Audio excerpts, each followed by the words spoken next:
One of us has got the power to be a soldier against this war on hate. Look, we've learned the lessons through history too many times, and it's always bitter. That which you refuse to reject, you often encourage.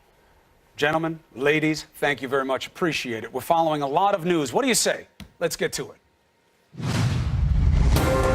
The number one priority is making sure that people who pose a threat are immediately dealt with. We have some bad hombres. Could now face deportation.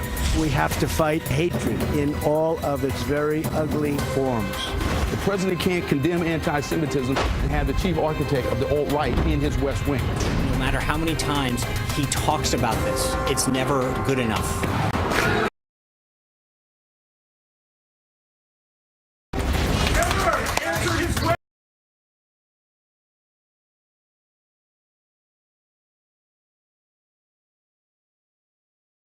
With Chris Cuomo and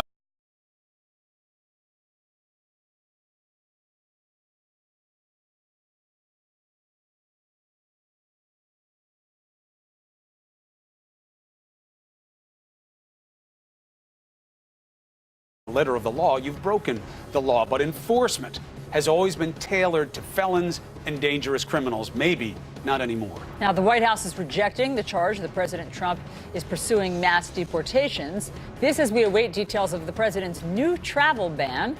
We are in day 34 of the Trump presidency, so let's begin our coverage with CNN senior Washington correspondent Joe Johns, live at the White House. Good morning, Joe. Good morning, Allison. This is a potentially very expensive proposition for the government and not clear at all how the administration expects to pay for it. But they do say they are taking the shackles off of immigration's officers, and they say they're just enforcing existing law, though it's clear this is a much more robust enforcement of existing law. We will have strong borders again. under the new guidelines, the majority of the country's 11 million undocumented immigrants could now face deportation. Everybody who is here illegally is subject to removal at any time, but the priority that the president has laid forward and the priority that ICE is putting forward through DHS's guidance is to make sure that the people who have committed a crime or pose a threat to our public safety are the priority of their efforts. But the Trump administration's new guidelines direct immigration and border agents to deport any undocumented immigrant charged, convicted, or even suspected of a crime, even minor crimes like a traffic violation or shoplifting. And crossing the border illegally is technically criminal. Anyone who is found in an undocumented status would ultimately be apprehended and deported, with due process totally eroded. The rules replacing more restrained policies followed by previous administrations.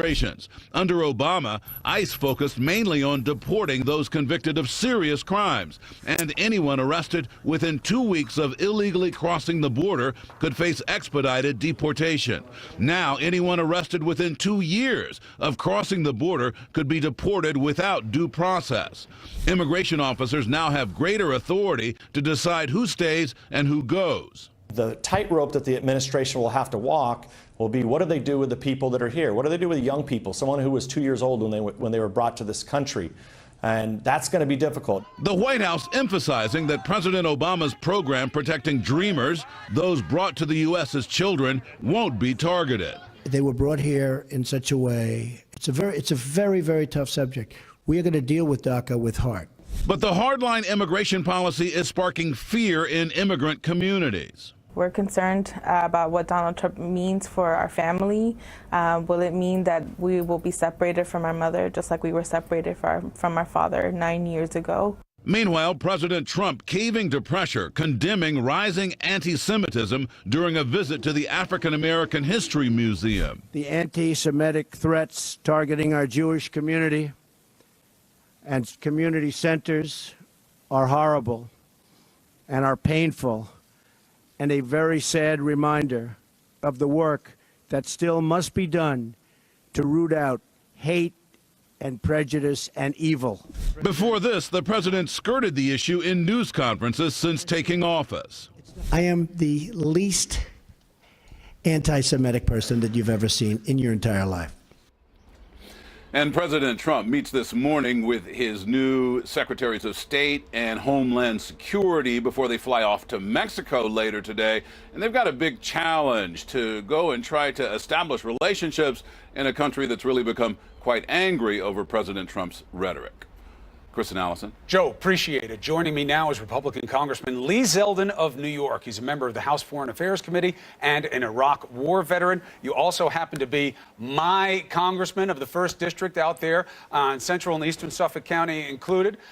We've talked many times before. You have some unique challenges coming your way, Congressman, because that 1st District, your area, could be ground zero for the reality of these new policies. Are you concerned that this broad scope of enforcement discretion will lead to mass deportations in your own district?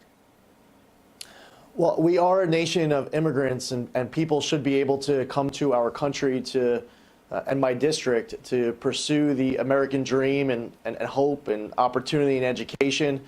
It's a unique district out here because we have a lot of people who come here legally, seasonally. We have the vineyards, the farming of the North Fork, the tourism and hospitality industry of the South Fork. We also have a big issue out here with regards to MS-13, gang violence, a lot of people who are here illegally and are disrupting communities and destroying lives. So the implementation of this new order is going to be incredibly important.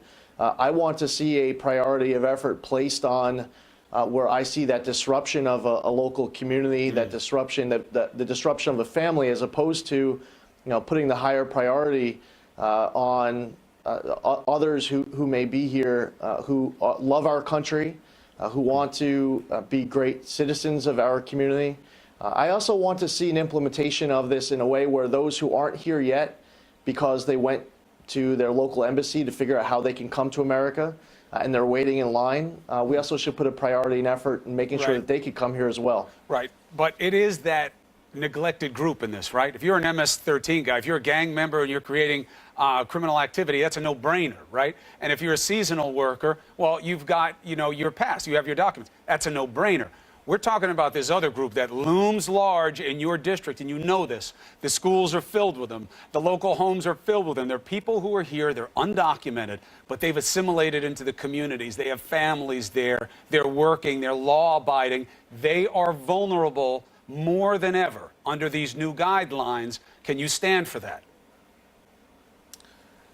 We're going to have to see how it ends up getting implemented. It's difficult for me to comment on exactly how many people are going to get deported, how this is going to get enforced in the coming weeks, months, and years. What I am encouraged by is that when the executive order on the travel ban was first signed off by the president, it seemed like the Secretary Kelly wasn't involved enough in that process. We didn't see the memos being signed out of the gate from the Secretary of Homeland Security to be able to do the questions and answers.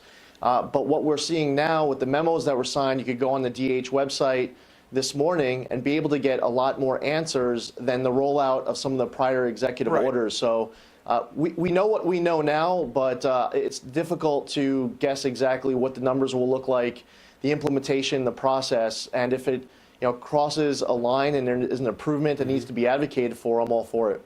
When are you going to have a town hall? You haven't had one yet. You see what's happening. You're going to be vulnerable to that. Now, for the audience, Lee came in 2015. He beat someone who'd been there a long time, a Democrat named Tim Bishop. You won the election fair and square. You've got a lot of popularity. But when you go into a town hall, with this being out there right now, what are you looking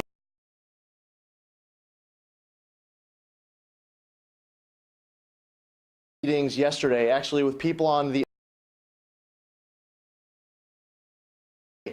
tomorrow night, I'll do a teletown hall where I'll speak to thousands of my constituents at once and answer questions. A teletown hall, did you say? I'll be hosting. Yeah, I've been doing them for years. It's great. People love them. You get thousands. House, they ask questions. You're not ducking face-to-face contact and winding up on my show with some angry people yelling at you? Where people come in, They're able to walk in off the street, ask me whatever. First off,